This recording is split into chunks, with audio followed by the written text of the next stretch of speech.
I want to show you two coins. This first one was minted in Rome around the time of the Emperor Augustus. It's a denarius, the most trusted coin in the ancient world, a day's wages for a soldier. It is almost pure silver. Hold it, and you're holding real, undeniable value. From Britain to Syria, people trusted this coin without ever having to think about it. This second coin was minted about 250 years later. It has the same name, the same face value. It's the same size. The emperor's portrait is right there on the front, exactly where it should be. But this one is not silver, it's bronze, with a thin silver skin painted over the top. A skin so thin it flakes off in your fingers and shows the cheap metal underneath. It is, for all practical purposes, worthless. Same coin, same empire, same name stamped on the front. So what happened in the 2.5 centuries between them? Because this is not the story you've been told about how Rome fell. This isn't about barbarians at the gates. This is the story of how the most powerful empire in history slowly, quietly destroyed its own money and didn't realize what it had done until it was far, far too late. So how does a coin go from pure silver to worthless? What does that actually do to a civilization of millions of people? And here's the part that haunts me. If the Romans could watch it happening, coin by coin, year by year, why couldn't they stop it? To understand the fall, you have to understand what they were throwing away. The denarius was born around 211 BC in Rome's life or death wars with Carthage. And for almost 300 years, it did something most money never manages. It stayed honest. Under Augustus, it was about 95% pure silver, and that purity was the secret engine of the whole empire. It's what let a merchant in Spain trade with a merchant in Egypt, and a soldier on the frontier take his pay, because they all believed the silver was real. Taxes flowed, trade flowed. The Roman world was held together not just by its legions, but by a small silver coin everyone, everywhere, agreed to trust. And then, in AD 64, an emperor found a trick. His name was Nero. Rome had just burned. He needed money, and he didn't want to raise taxes, because that makes people hate you. So he did something quieter.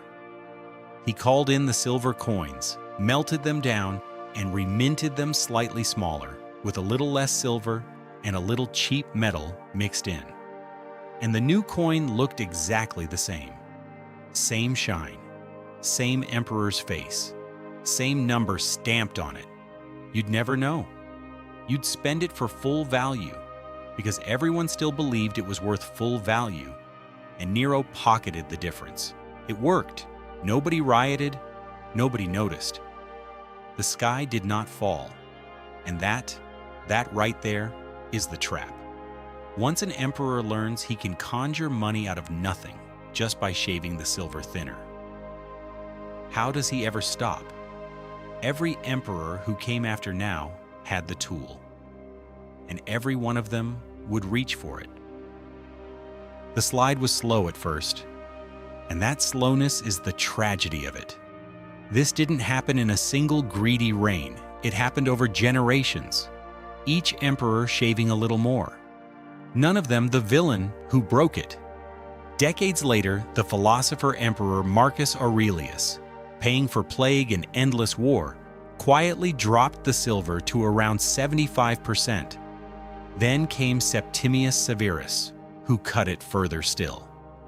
And on his deathbed, Severus gave his sons the single piece of advice that explains everything about to happen to Rome.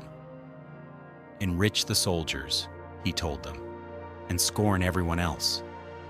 Because that was the truth no one wanted to say out loud. The coin no longer had to be honest. It only had to keep the army paid. And then, in the year 235, the whole thing came apart. For the next 50 years, Rome fell into what historians call the crisis of the 3rd century. And the easiest way to grasp how bad it got is this: 26 emperors, most of them murdered, because the money and the murder had begun to feed each other. An emperor's survival depended on one thing: keeping the army loyal. And the army didn't care about the Senate or the law, it cared about getting paid, in full, now. So every new emperor had to hand the soldiers a fortune to buy their loyalty, but there was never enough silver to do it. So he reached for Nero's trick: debase the coin. Melt it down, add cheap metal, mint more coins from the same silver. Now he can pay the army. But there's a catch the emperors never seem to grasp. Flood the world with more coins, and each one is worth less. Prices rise. So the soldier who just got paid watches his wages buy less bread next month than they did this month. And he gets angry, and he demands more pay. So the emperor debases the coin again to find it, which makes prices rise again, which makes the soldiers angrier again. And if the emperor can't keep up, the army kills him and crowns a general who promises he can, who then inherits the exact same impossible problem. Debase the coin to pay the army. Prices rise. The army demands more. Debase again. Murder.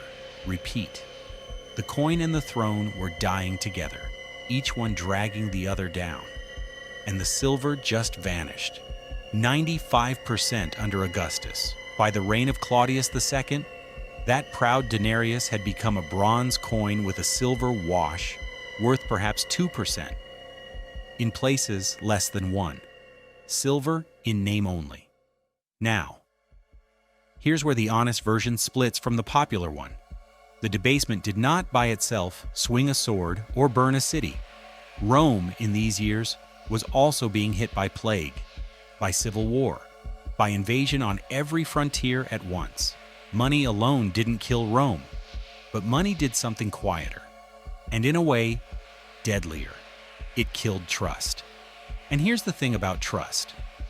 When it breaks, ordinary people feel it long before the history books record it. The Romans weren't fools.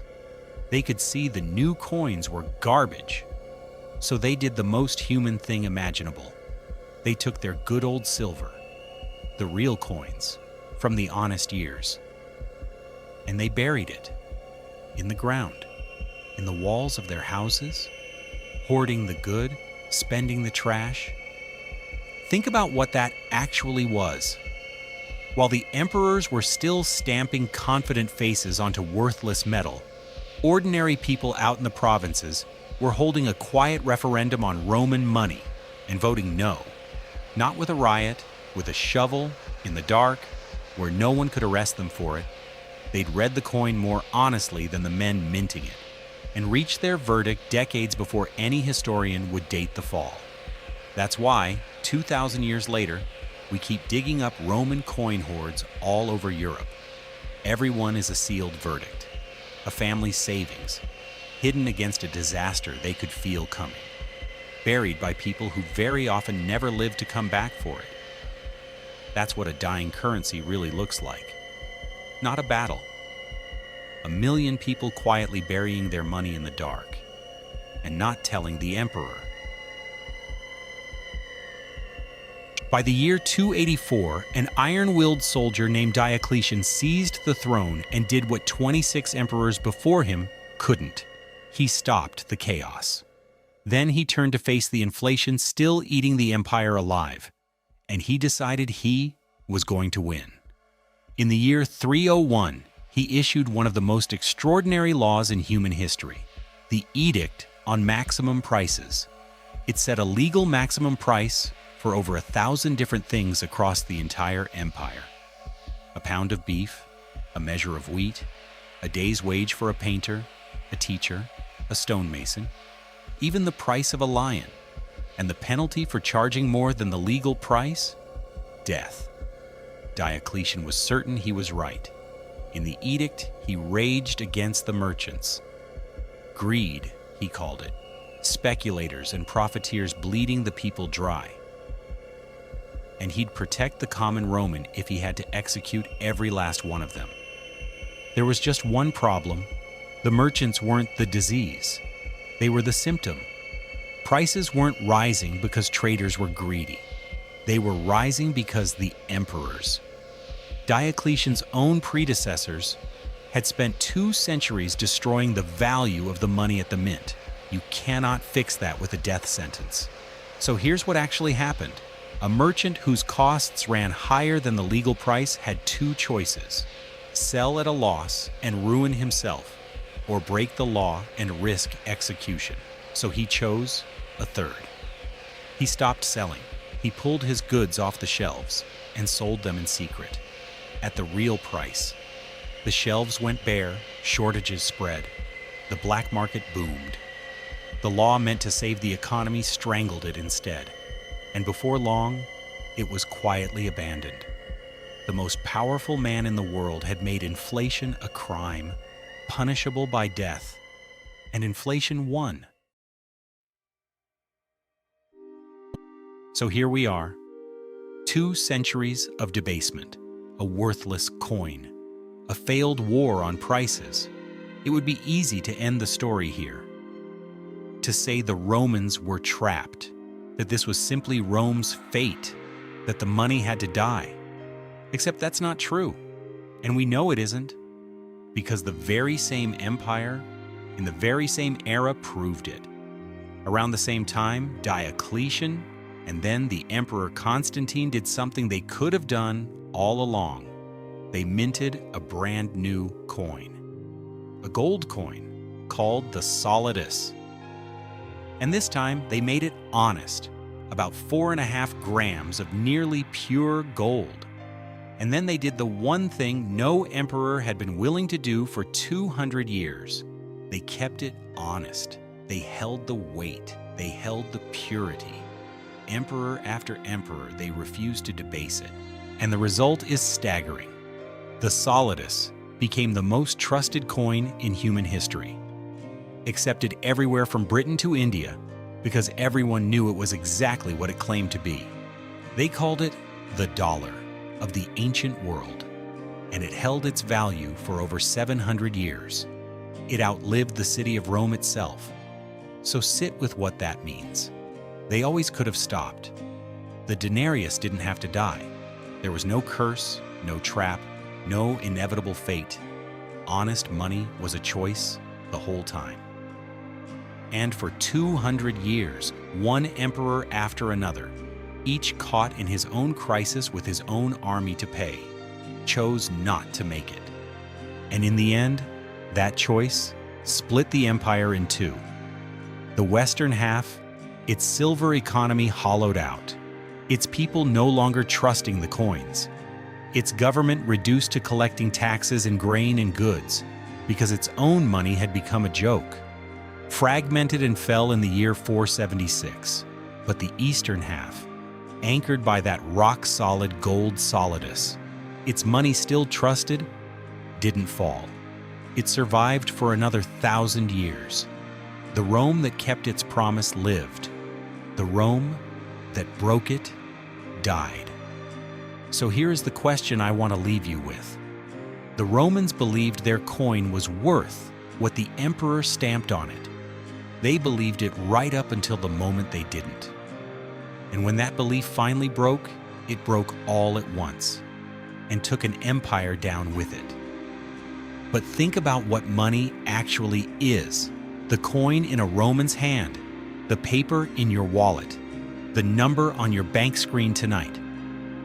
None of it has value because the material is precious. It has value only because we all agree it does. Every currency on earth is a story millions of strangers believe at the same time. Rome learned, the hard way, that a government can keep stamping the same number on a coin long after it has quietly stolen what's inside. And the people always know first. So the question isn't really about Rome. It's this, the money you're carrying right now. What is it actually made of? And what happens on the day people stop believing the number stamped on it? I'm Cole. This was case number 7. The investigation continues.